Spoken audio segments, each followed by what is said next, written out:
या ठिकाणी आज अनेक लोकांनी त्याला सहकार्य केलं। ज्यांना कळलं की या ठिकाणी रस्ते होतील, आज असे बोळ आहेत, बारीक बारीक बोळ, त्यामधून जाणार कसा? गणपतीमध्ये मी गेलो होतो, मला राहुल शेवाळे घेऊन गेले होते, कसे राहतात लोक, कसे तिथे जीवन जगतात, हा देखील विचार केला पाहिजे। आणि म्हणून मी एवढंच सांगतो, या ठिकाणी रेल्वेच्या जागेत काम सुरू झालंय, हा प्रकल्प जो आहे याचा मास्टर प्लॅन बघा आणि त्यानंतर टीका करा। आणि म्हणून मराठी मतदानाच्या आधी मराठी म्हणायचं मी आणि तू, आणि निवडून आल्यावर म्हणायचं मराठी माणसाला कोण रे तू, आणि अशी परिस्थिती आमची नाहीये, असं आमचं नाही भूमिका।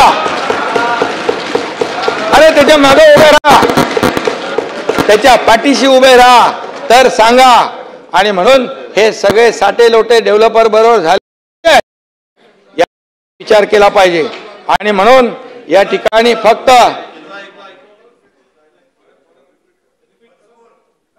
एकदाच होतं ते, एवढा आवडला। आणि म्हणून एक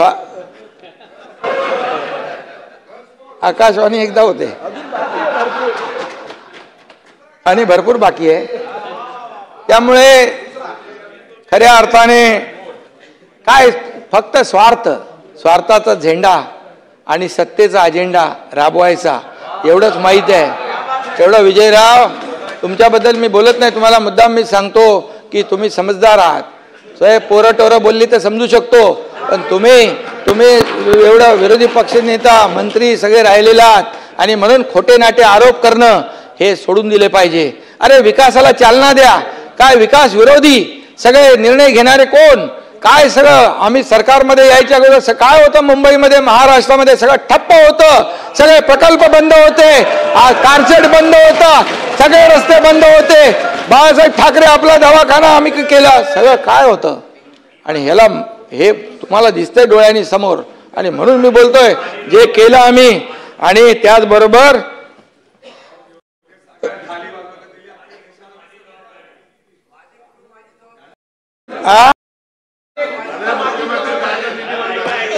बांगलादेशी रोहिंग्यांच्या पाठीशी कोण राहिलं? मराठी माणसाला ठेंगा दाखवण्याचं काम आतापर्यंत केलं।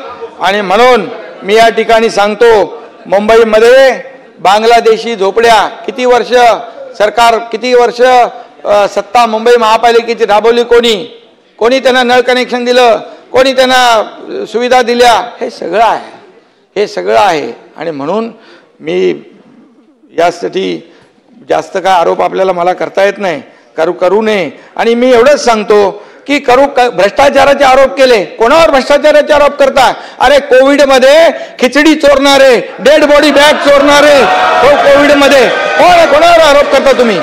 कोविड सेंटर जिथे डॉक्टर नाहीत, जिथे पेशंट नाहीत, त्याच्यावर पैसे काढले।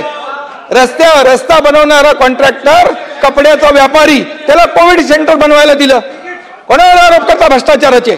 आणि म्हणून मी एकच सांगतो, यामध्ये सांगा ना, हे कॉन्क्रीटचे रस्ते सुरू झाले, कॉन्क्रीटच्या रस्त्याचं ऑडिट करा, हे करा, अरे बिलकुल करायलाच पाहिजे। कॉन्क्रीटचे रस्ते सुरू झाल्यानंतर 25 वर्ष दुरुस्ती नाही त्याच्यामध्ये, मग दरवर्षी दुरुस्ती करून काळ्याचं पांढरं करून त्यामध्ये दुरुस्तीच्या नावाखाली पैसे काढायचं काम कोण करत होतं? अरे आम्ही तर डीप क्लीन ड्राईव्हने रस्ते धुवायला गेलो, तुमच्या लोकांनी तर त्याच्या तिजोऱ्या धुतल्या आतापर्यंत। बोलायला आम्हाला पण बोलायला येतं, मिठीतला गाळ कोण काढतं?